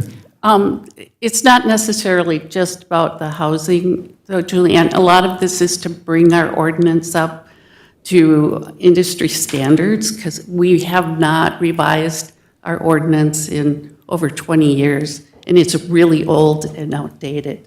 So when I'm looking at the at now what the proposed changes are, I do have some concerns as to how those would coexist within current things that are located in those zones.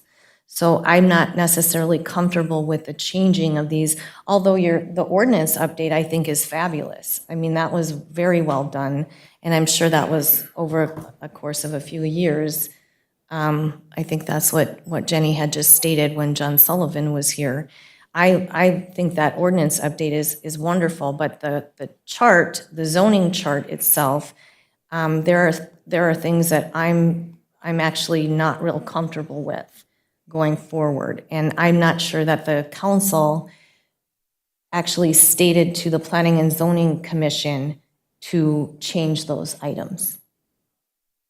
This was, go ahead, Jen. Jenny? Thank you, Mayor. Thank you, Mary. So somewhat to address those concerns, Councilor Paulson, thank you for that.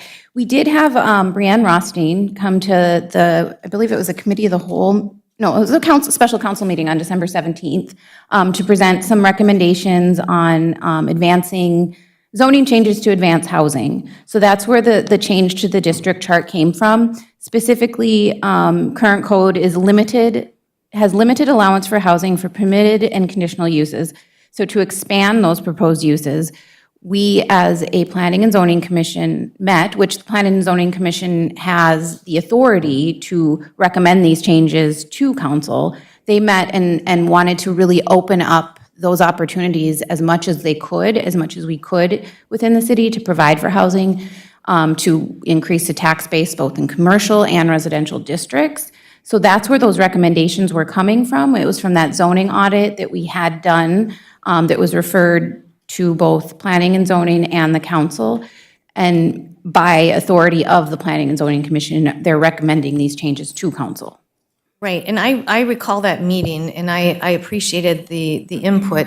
At that point in time, I also did not agree with the presentation and the recommendation from an outside entity that it was basically an audit, you know, and recommendations for the city of Virginia from, I believe she was from the Minneapolis area.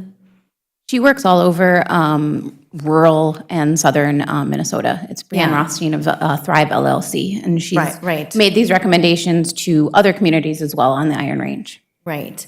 So, and I'm all in favor of expanding our tax base and our housing. I just am not in favor of putting permitted use. I would like to see more conditional use so things can be vetted out properly through the proper channels. And I just don't recall that the council directed the commission to make these changes. I know that you were bringing forward recommendations, but I feel like that's where we then come in and get to add things that we are concerned about or we would like to improve upon. So I wouldn't be comfortable moving this forward until we maybe sit down and talk these things through of some of the concerns that I might have with the permitted uses in the B1, B2, and some of the residential zoning districts. Thank you, Mayor. Yeah, thank you, Councilor Paulson. Before we go to Councilor Johnson, first of all, I have no problem with mixed use. You have business in a residential area, it happens all over this. I was just in Colorado, in Arizona, they do the same thing. I think these are good changes. I don't have any problem with that. This is the way of the future. We need housing. We have to think outside the box, those kind of things. So that being said, I support that. I got a couple other recommendations that have been bugging the heck out of me for you to consider later on down the road. So I'll save that until the end of this discussion. Councilor Johnson. Thank you, Mary. Mayor, thank you, Mary, for all the work you do and continue to do on this. You and your committee's ability to see into the future and to plan ahead accordingly is very good. I appreciate that. Planning and zoning is doing something that a lot of our other commissions and committees can't do, is to look forward. We need to be planning for what it looks like in 5, 10, 15, 50 years. I have no problem with what you've presented. I think it makes sense. I think it is one of the things that you have been working on for years. You have brought information to us. We had someone, a professional, come in who knows their job, who knows exactly what's going on throughout the state. We already have systems in place by updating our ordinance that automatically creates the vetting. It automatically tells people this is what you need and they can plan accordingly. My concern with additional conditional use permitting is people will be shooting at a missing target or at a moving target. They won't be able to look at a place and go, all right, I want to build, I'll use the space between the smoke shop and the bar. We had folks coming in who wanted to fill that whole space, 3 lots. And due to numerous constraints, most of it being money and financing, they've now gone to part of 1 lot with a nice open area. There are so many boundaries for small business owners and for people who want housing already. I do not see us creating, I don't want to be one of the entities that creates more boundaries for increasing our tax base. I want to have everything set out right in front of them. They can build it, they can come to us. Planning and zoning says this is great. It comes to the council. We have an opportunity to say yes or no there. There's always these fail-safes. There's always these check and balances. And when we don't allow that to happen, we become unfriendly to new citizens. We become unfriendly to new businesses. We become unfriendly to reinvesting into our community. I think it's fine where it is. I think we need to continue to move forward and we need to start looking at how do we support people coming into town and not putting additional barriers up to slow things down. So we're reviewing recommendations and I guess I will make a motion to move this to the next city council meeting for additional if there's an additional thing before whatever the next step is to changing the ordinances and getting them registered. Thank you. Motion by Councilor Johnson to move the recommendations forward to the next city council meeting with respect to planning and zoning based on today's agenda. Is there support? Support. By Councilor Freely. Further discussion? Quickly, I just want to, we'll go to Councilor Beyondich, then over to Councilor Paulson, but I just want this to put on your back radar, whether this is part of the ordinance change or not. I've been all over, and I went to an economic development summit in Colorado for 4 days, and not at the city's expense. And so there's a lot of them that regular maintenance on homes and businesses do not have to get a permit. If they're replacing the windows, putting a new roof on, doing all the kind, they don't have to get a permit. They have to get approval, but don't have to get a permit for that. So I guess looking at those down the road, I think we're restricting the ability for people to make maintenance and not improvements on the home or adding additions, just maintenance on their facilities. I mean, if they're just maintaining it, if you're building a big patio in the back and you have the survey, why would you have to get a permit? Or you're replacing something that's already existing. Why would you have to get a permit? So something to consider. Councilor Beyondich, okay. Councilor Paulson, and then the Councilor Beyondich. Councilor Paulson. You can go first. I'm going to make a different motion, so. You're on. Oh, you're gonna well, we have a motion on the floor right now. Okay, so anything on this motion, Councilor Beyondich?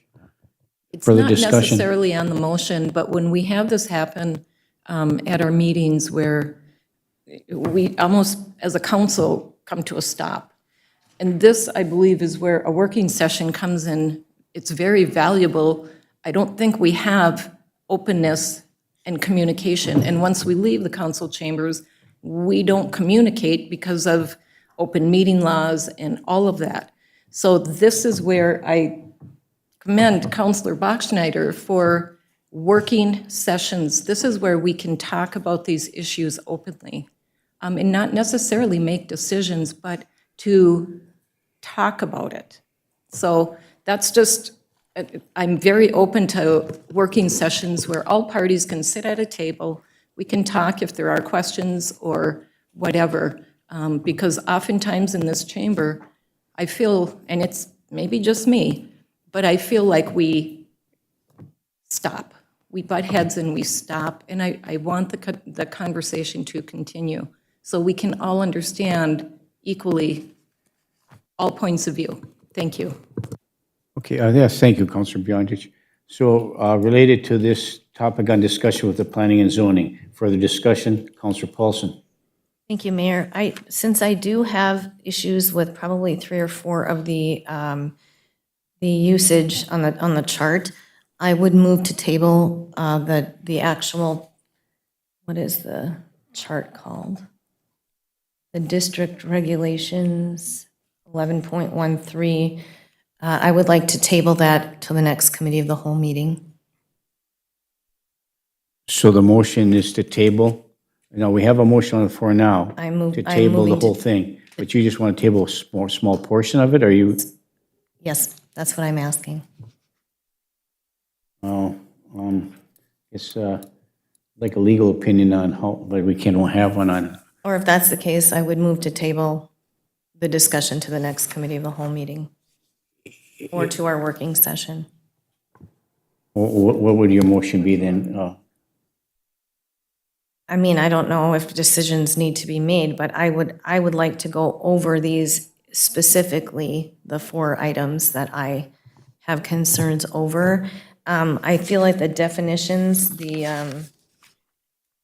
me get the So I think a part of that, if land use regulation zoning, that's great, that's fine. It's the chart that I have a problem with. yeah, so if that chart affects the other parts of the ordinance, I don't want to put, It does not. Jenny? Thank you, Mayor. They could be looked at and viewed at as separate items. We also have additional items that'll be coming forward to the council, so you can break it up however you see fit. Well, right now, we have a motion on the floor to move the entire thing forward. It's motion discussed at this point in time. So we'll have to vote on that motion, and by voting that motion, moving forward, then all the items come before the council meeting. So when we make a second motion to table a motion that's already been moving forward to the next council meeting, that's the issue that I have. What is, so the motion, Unless the there's a motion motion. maker wants to amend to approve the land use regulations. Well, I think that could be done, or. I'm not willing to amend it. It's time That's to fine. move Okay, forward. so Councilor Johnson is not amenable to amend, so I think in order to accomplish under the, I believe what's under the law, and of course, you have to get, is to table the entire thing until you can get clarity. And if that's the case, if I that's mean- the legal way, then that would be the motion. I don't know if that's the legal way, but we always have a motion on the floor to move the entire thing forward. And now to separate that out, we can't override a motion that's already on the floor that's been Very approved to good. move forward. Then I would just move to table the Okay? Okay, so, zoning ordinance amendments, item 17A, okay, Councilor to the next Paulson. committee of the whole meeting. Okay, you make a motion to table the zoning ordinance amendments to the next committee whole meeting. That's the tabling motion? Yes. Is there support? Is there support? Support. There's support. Is there support? Support by Councilor Motley. All those in favor signify by saying aye. Aye. Opposed? No. No. No. Roll call, please.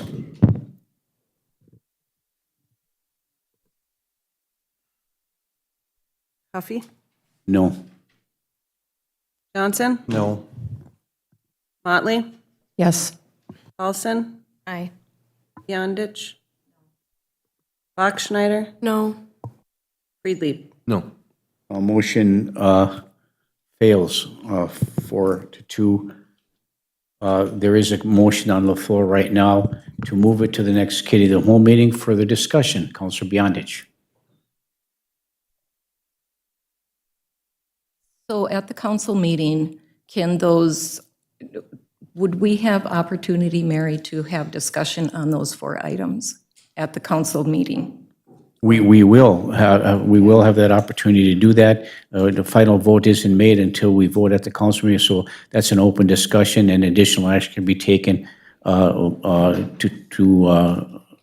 motions can be made not to make a decision at the council meeting if we choose not to do so. But yes, items can be discussed at the council meeting.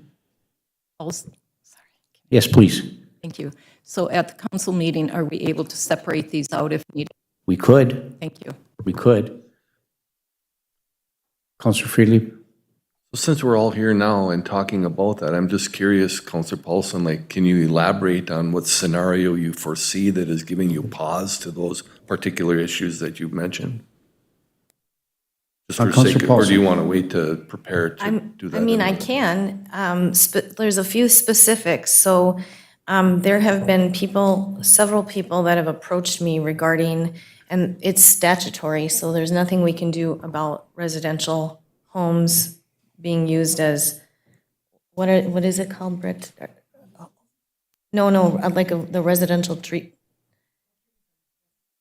or group homes. So by part of this change, that you could change a single-family dwelling unit into a fourplex would probably be very concerning to some of those people who are currently dealing with that situation.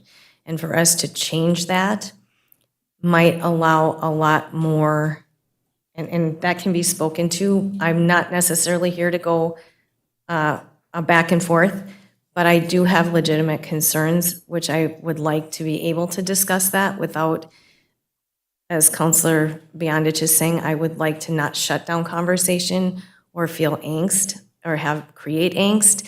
I would like to keep the dialogue going, but there are some specific concerns that I do have, as well as the whole residential living on the main level on B1 or B2 districts, which that would greatly impact some of those districts. So there are maybe 4 of those points that I feel that I would like to address. I don't want to stop tax base from coming in. I don't want to thwart people from buying or remodeling, or I'm supportive of housing. I just have some legitimate concerns about giving these, putting a permitted usage instead of a conditional usage underneath that. I'm totally fine with the land use regulations, but I do want to point out that these are under 17A zoning ordinance amendments. And so an amendment would need a first and a second reading, is that correct? So they probably should be taken separately because they're both separate ordinances themselves. One is 11.02 and I believe the other one is 11.13. So they would, in my opinion, they would need to be taken separately. Or not, I'm not sure, but they are different. They are different subsections of our ordinance. One is, initially it's chapter 11, and then the subsection is 11.13, I believe. Okay.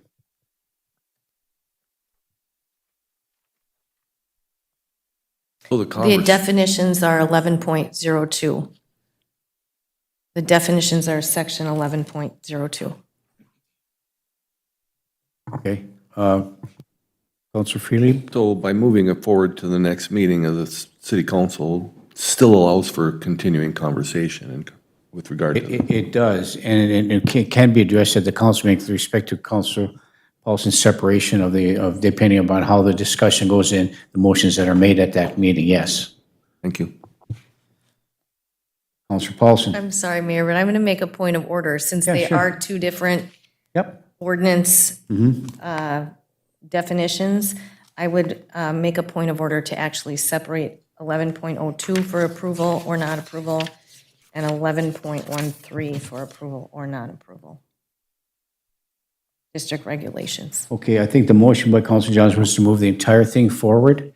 If you want to make a motion to separate that out, I'm not sure if we can do that or not. I would. No, I'm saying I believe it's a point of order that I don't know how you can move two, they're separate. They're two separate ordinances.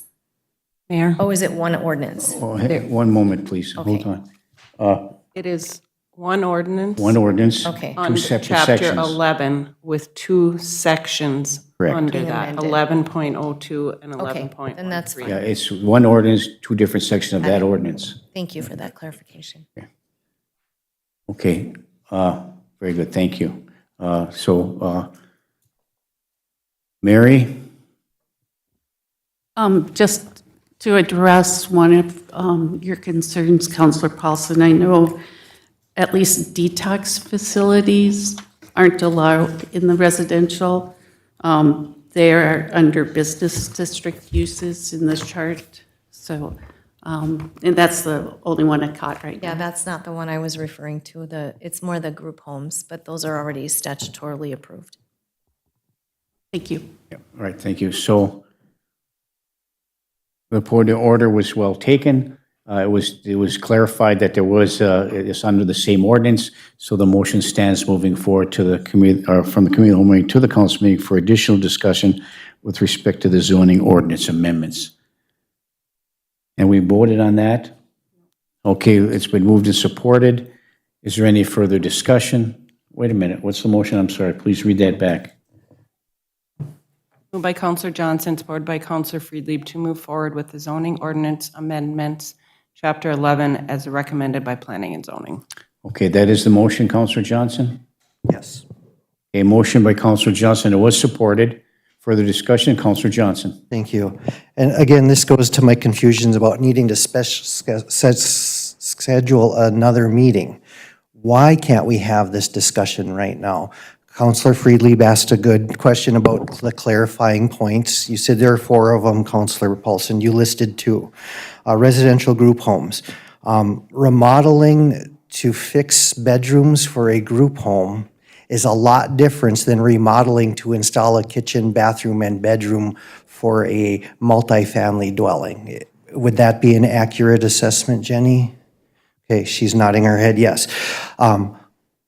A group home is a residential setting based on statute. There is nothing that we can do to change that at all. Residential group homes are phenomenal. I have one at the end of my block. They're the first ones plowed in the morning. Their yards are immaculate. There are staff 24 hours a day, 7 days a week.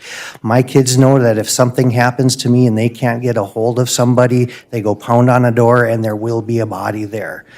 So I think we need to be very, very, very careful about calling out residential group homes, especially since it is a very protected class based on Minnesota statute. The second point you brought up that is valid, residential living on a main floor in B1, B2. If someone purchased a lot in the city of Virginia and could only afford to build a one-level building, the front being business, the back being residential, I see no reason why we would need to approve that whatsoever. If someone wants to live on Main Street and have a front door, I have no problem with that either. It's not an empty building. It's a residential building with a door. So I can appreciate that, and I would like to continue having that discussion here today. What, Councilor Paulson, are your other 2 concerns? Councilor Beyondich, you're talking about having a public, open, that's what a discussion is, but that's why we have these meetings. The whole purpose of a committee of the whole meeting is to ask questions, get them answered, and if they don't get answered, then they come back at the next committee of the whole meeting. Having an additional meeting is just an additional meeting, and people who want to be involved need to now find a separate meeting online. They need to look up what we talked about there as opposed to 4 meetings a month. Every meeting, they can go onto YouTube and find it and watch it. So I would be curious to know what the other 2 of your concerns are, Councilor Paulson, so we can get them out and we can get them discussed and have finality to those concerns instead of dragging it out, instead of making it go until another meeting and another meeting. Now it's July before we've had a full discussion. So I would like to continue the discussion here with your other 2 points. Thank you. Thank you, Councilor Johnson. The motion on the floor as you made and was seconded was to move this entire zoning amendment to the next council meeting for additional discussion and information. We're still in the discussion phase of that motion, so if there's any other information that wants to be discussed with respect to the points that you made, Councilor Johnson, we're welcome to do it at this point in time. And Councilor Paulson, your light is on. Councilor Paulson. Thank you, Mayor. I did not want to turn this into a back and forth. I will just say that there are concerns that I have. Was not trying to target any type of group homes. Those were concerns that constituents brought forward to me. This is not me saying anything about them. And by creating a permitted use of single-family dwelling to no more than 4 units, we have more rentals in the city of Virginia than we probably have property owners, single-family homeowners. And I think that was just discussed at the last planning and zoning, if not buildings and grounds. So I do have legitimate concerns, and to be belittled in a meeting, it hurts my feelings.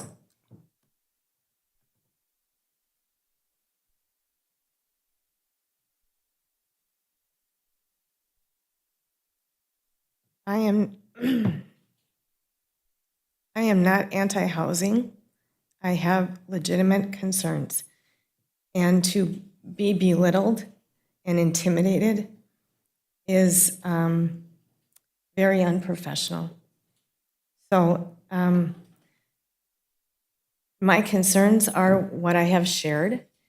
And if you would like to go over them more, that a multifamily over 12 units in a 5 to 12 unit multifamily dwelling is permitted in an R1, which is residential 1 or residential 2.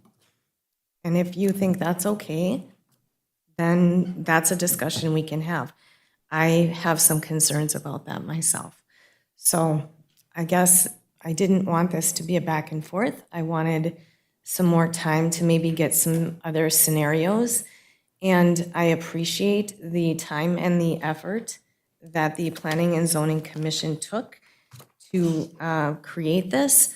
However, I do disagree with about 4 or 5 of the points within the chart.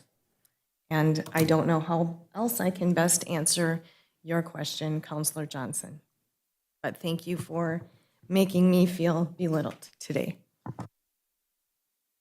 Councilor Paulson, so we have a motion on the floor to move this to the council meeting for additional discussion. I don't think it was your intent, Councilor Johnson, to do this. Councilor Paulson felt slighted as a result of that. She's making her points. Everybody has an opportunity and obligation to make the points based upon what they want. We can disagree on different things. The goal and objective is to discuss the motions that are made. We were in the discussion phase. We are still in the discussion phase. So the motion on the floor is to move this to the next council meeting for additional discussion. Whether we continue to discuss it here, we can continue to discuss it at the council meeting. That's still part of this process, moving from the committee of the whole meeting to the council meeting. So we all have our different opinions on what we think. We will respect one another for our opinions. We may disagree, but moving forward, we always maintain a professional quorum, should always do so moving forward. So it has been moved and supported to move this to the next council meeting for additional discussion and an action. So is there any further discussion on item number 17A, the zoning ordinance amendments? Hearing and seeing none, all those in favor signify by saying aye. Aye. Opposed? A motion, please, Pam. Thank you.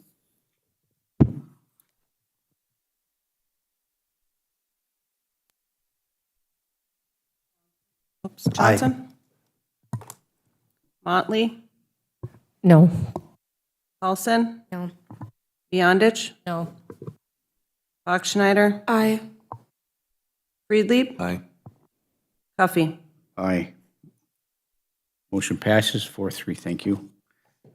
Okay, next item, 17B.